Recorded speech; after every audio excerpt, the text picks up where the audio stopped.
அனைத்தமிழ் உறவுகளுக்கு நெஞ்சார்ந்த திருக்குறள் வணக்கங்கள்.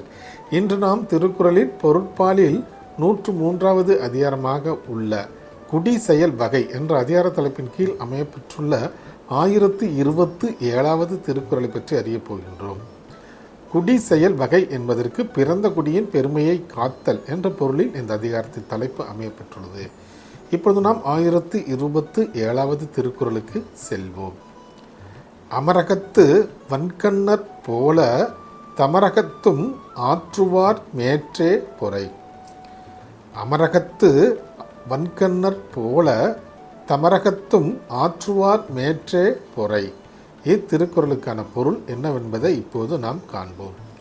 போர்க்களத்திற்கு வீரர்கள் பலரும் சென்றாலும் கூட அதற்கு தலைமையேற்கும் மாபெரும் வீரரை போல பிறந்த குடியின் பெருமையை நிலைநாட்டுவதில் அக்குடியை தலைமை தாங்குவதற்கே முக்கிய பொறுப்பாக அமைகிறது என்பது இத்திருக்குறளுக்கான பொருளாகும்.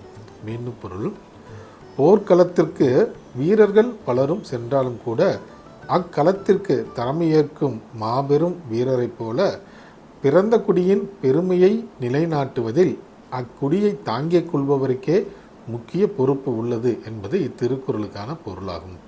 ஆம் தோழர்களே, நாமும் நம் குடியை உயர்த்துவோம். நன்றி, வணக்கம்.